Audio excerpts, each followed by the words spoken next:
Welcome back. In case you were wondering, yes, I did get that cup of coffee in the end. So, having a cup of coffee, sitting down now, enjoying some statistics. Life is good. So it's the simple things in life, I think. So let's get into it. Also, my legs are very tired. I ran a lot yesterday. I don't know if that's justification, but I'm going to use it as well. So my legs are sore. I'm getting old, right? So let's talk about ordering questions. So with ordering questions, there are order effects when you need to consider. You should really be thinking of your survey as a journey, and in that journey, think about you as a participant completing the survey. What are factors outside of the questions themselves that could influence the response, and either how it's structured in terms of how many levels there are on your Likert scale measure? What are the factors that could really influence the overall outcome? And so order effects are certainly one avenue here. So we have habituation, and in habituation, there's polarization, and this is where people typically respond all yeses or all the extremes of a response. And so this can happen when they're not really engaging with the middle of a Likert scale. So if it's a 1 to 9 scale, they may just say 9 for most of them, or ones for wherever they disagree. And so that may be because they're not putting the energy into actually understanding the nuance of the scale and what it maps onto. It could be they need an explanation and an example of this is an example of what a 5 could be rated as. It could also be that they're tired through the process of completing the survey, and so they fall into this polarization effect of not identifying the nuance. There's also yay and nay saying biases, which is the acquiescence bias. And this is where people, if they're unsure, they may be more inclined to say yes or just say no in response to something. And so again, this is you'll have this occur throughout the survey, and you'll identify it. So how do you fix this, or really how do you identify it?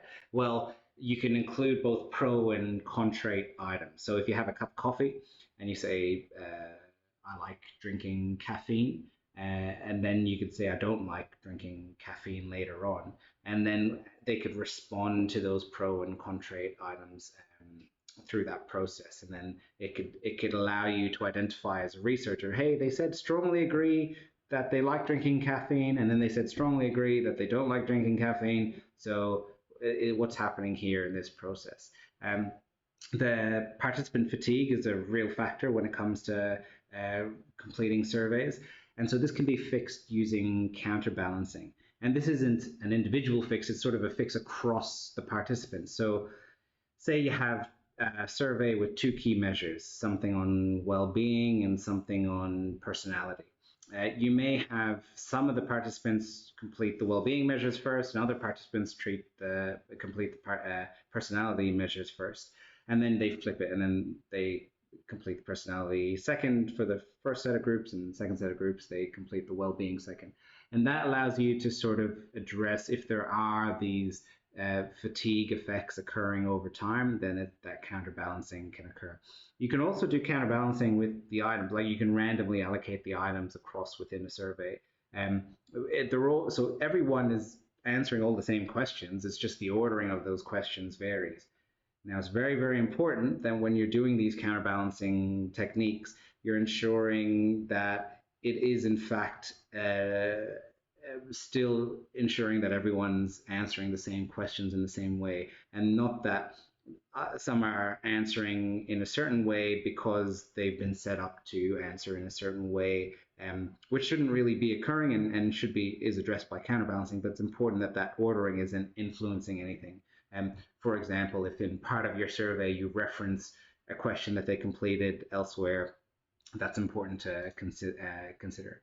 So in terms of ending the survey, you can ask people if there's space for comments. Let me just remove that sidebar. So a space for comments. So thank your participants for their time, and ensure that you're acknowledging that they have provided investment in research and their time investment there, and provide instructions for submitting online or returning offline responses, and then debrief, including contact details for the researchers. I think that's a really critical part of the survey or research process or pipeline. It shouldn't be that someone completes research and then it goes into the ether.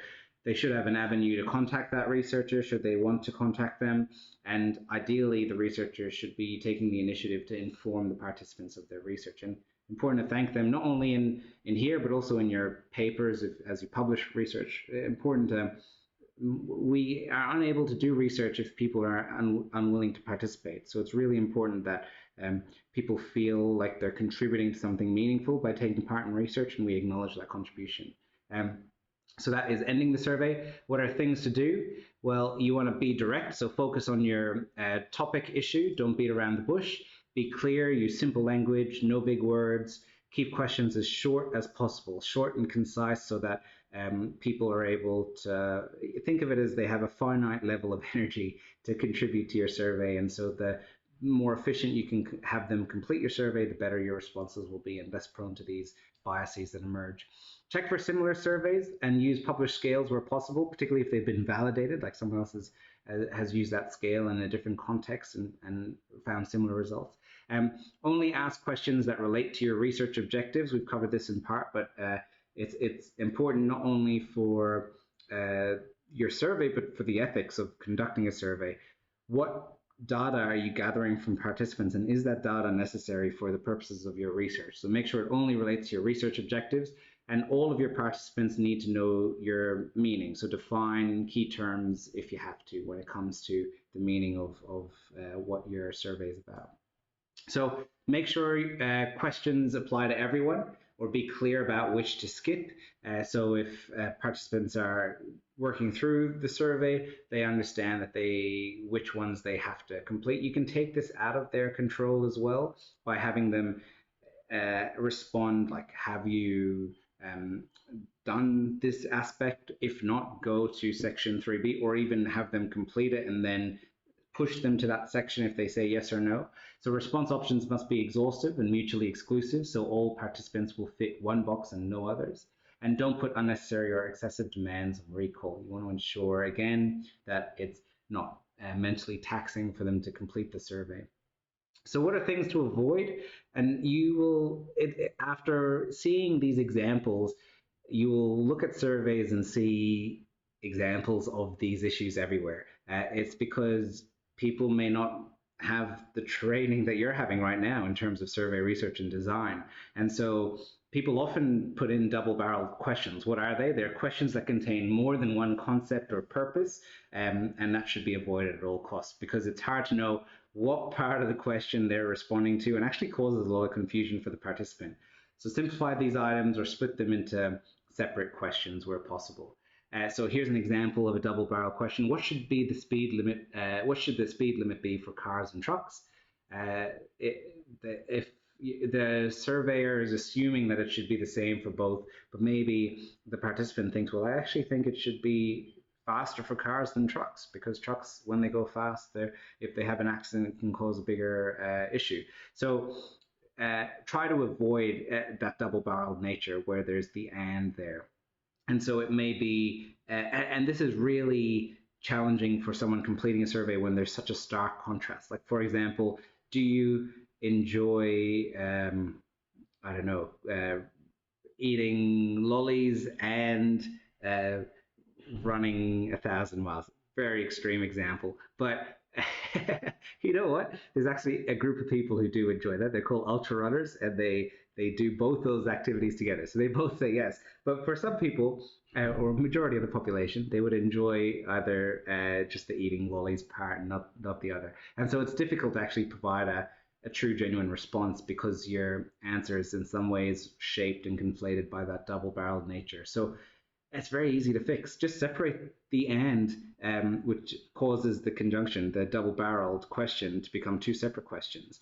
And then ask yourself, do I need to know the information for both of these points, or is one enough? In this case, if you need cars and trucks, then put it as two separate questions. Here are some other examples. So one is, our country desperately needs a mighty leader who will do what has to be done to destroy the radical new ways and sinfulness that are ruining us. Our prisons are a shocking disgrace. Criminals are unfortunate people who deserve much better care instead of so much punishment. Right. So this is just an example of the double-barreled nature that can occur through, and this is a right-wing authoritarianism scale, which is an example of this. Double negative questions, you'll see a lot of as well. I never have to worry about not passing my units. It's very easy to identify because it's tricky for the respondent to sort of think and respond, so they have to actually consider. But the double negative, and the double negatives can be created through the response as well. For example, the caffeine example I gave earlier probably wasn't a very good one, where I said I do not like coffee, and they respond strongly agree, strongly disagree, and somewhere in the middle. Then that creates the double negative through their response, right? So again, it shows you have to be careful and considered in the crafting of these questions. So I never have to worry about not passing my units. So that's the double negative, never have to worry not passing the unit. Can also be created in a way participants respond, right? So I've never felt depressed. I'm opposed to banning fireworks. If you respond disagree to the above, creates a double negative and is confusing. So that's pretty much the key takeaway for double negative questions. So you want to avoid both. You want to avoid the leading questions, which is questions that suggest the answer the researcher is looking for. What dangers do you see with fireworks? Or what dangers do you see with the use of e-scooters across Canberra? So, and then loaded questions that suggest socially desirable answers or are emotionally charged. Do you support a ban on fireworks to improve animal welfare? And it's like, yeah, I care about animals, but I also like fireworks. And then is this in some ways impacting how I respond, right? So you can have loaded questions and leading questions.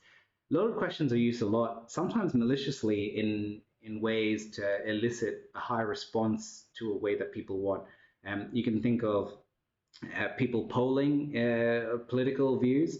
If they want to have a poll that reflects incorrectly a certain assumption or a certain perspective, they may use a lot of leading questions and then ask the question of interest that they want people to respond a certain way to. So that's where leading and loaded questions can join to be very challenging. So the leading question is where you, in the question, elicit an example of what the response should be. So what dangers do you see in fireworks? And then the loaded question is where you suggest socially desirable answers and are emotionally charged. So the question itself is loaded with emotionality. So what types of questions? Well, objective are some. So a true answer exists. A participant theoretically can answer these questions accurately. This could be something like, what's your weight, what's your age, what's your height? All of these could be objective questions. And then the other ones are subjective questions, asking about personal perceptions. So there's no true or factual answer. Instead, there's many possible answers. So the participant cannot answer these questions accurately. So there's objective, which is where there's a true answer, and a subjective, where it's more fluid in terms of the truth, or it's more about someone's perceptions. So the types of questions, you can have open-ended and closed-ended questions. So open-ended, they're empty space for an answer, so they can fill out how they are. They're useful for gathering rich information. It's good for descriptive and exploratory work, and to actually identify what factors you want to measure in further detail in perhaps future surveys, or also to consider whether there's any issues with your questions. If you have these open-ended responses, are your questions actually capturing everything that you need to capture? It's more difficult and subjective to analyze, and it's time-consuming when you have a lot of open-ended responses. Closed-ended is where there's a preset response option range. and it's really good for hypothesis testing, and you're able to have easy, quick, and objective to analyze.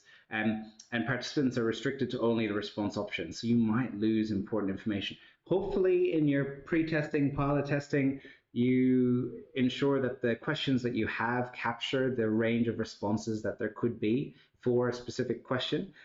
But that's where if it doesn't, then that's a risk when it comes to the use of closed-ended questions. And so for closed response formats, it could be dichotomous and multichotomous, multiple response, ranking, verbal frequency, Likert, semantic differential, graphical, nonverbal. Why am I running through that? Because we're going to go through them in example now. So in a lot of detail. So the first is dichotomous. So this is where you choose from two response options. Do you have any pets? Yes or no. So that's a dichotomous question. The simplest type of quantification, categorical or binary data. It's just a way in which you capture that data. Multichotomous, as by the name, you have multiple options. So choose from multiple response options which pet is most appealing to you: dog, cat, or rodent, right? And so those are the three. By the way, rodents, they can be pretty cute if you see the right rodent. So I think there's a negative connotation around rodents, but they're cute. As cute as dogs or cats, I think that's a debate in itself. That's beyond the scope of this course, but something to consider. Multi-response or multiple response, choose all that apply. Which pets do you have? Dog, cat, or rodent? And so they're able to select multiple of the options. The ranking, so this measures the relative importance of several items. Ranked voting on a ballot paper. So this is a rank any number of options in your order of preference, and it shows you an example of that ranking. So most commonly done in ballots is where you'll see that. Verbal frequency, so over the past 12 months, how often have you thought about breaking up with your partner? And then the response options are all about the frequency of that, so all the time, fairly often, occasionally, never, doesn't apply to me at the moment, right? So that's capturing all the different aspects in the frequency at which someone can have that thought. Hopefully it's not all the time, fairly often. Yeah. Yeah. So Likert scale. So Likert scale is one of the most commonly used. I mean, all of these are commonly used, but Likert scales are really used a lot because of what they allow in terms of analyses of data. So it measures strength of feeling or perception. Participants choose one option from equally spaced intervals. It can be anywhere from 3 to 9 points, could be even larger, but again, thinking of those biases that we have in the polarization bias, when you have like 11-point difference on a scale, are people going to really meaningfully engage in the middle of that scale unless they understand what each of those parts of the scale mean? So indicate the extent to which you agree or disagree with the statement. Fireworks should be banned, so agree or disagree. Agree, and this is in some way dichotomous, right? Agree, disagree, but it also can form the Likert scale, which when you have a neutral in there, and then disagree, strongly disagree, and then you build it out to a 5-point Likert scale with strongly agree all the way to strongly disagree, with agree, neutral, and disagree there. And then you can get even further to 7 points, and then get even further there, and then even further as we go through, right? Now, what I want you to note, and the reason why I've written all of these out, is when you have an odd number, so say 3, you're able to have a neutral response.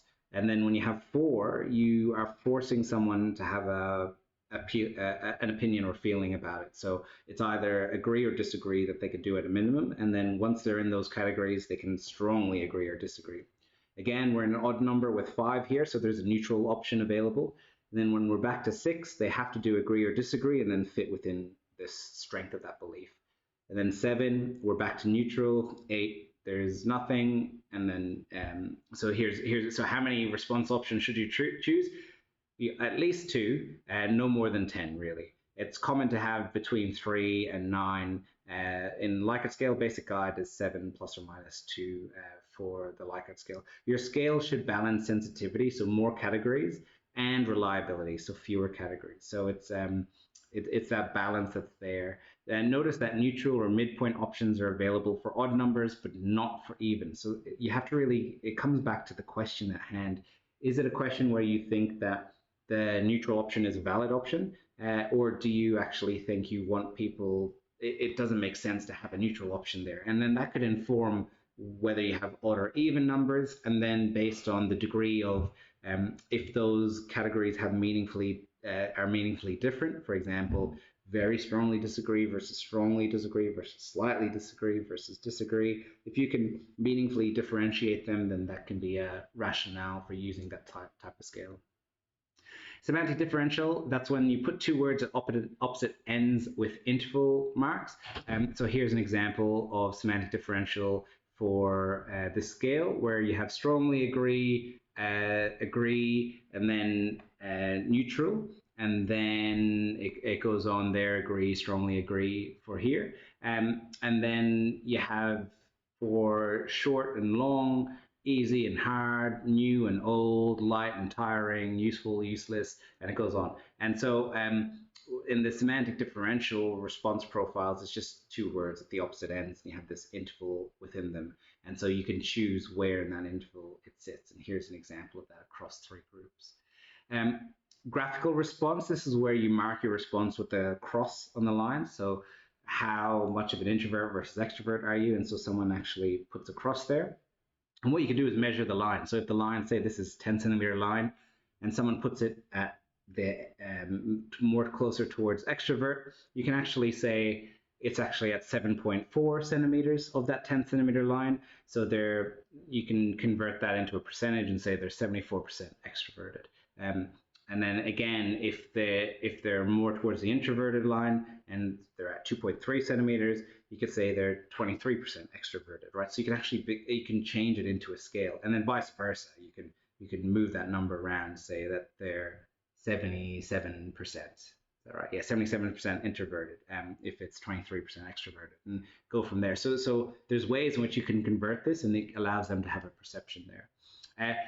You could do examples where you point to the face that shows you how you feel about anything, right? And so this is useful for children as well, and where they can recognize those emotions, but it's used in adults as well. There's I think it's called the Ekman faces, which show the different emotions that are there. But this is an example of how it can be used in a scale of responding. So do you feel happy or sad or somewhere in between?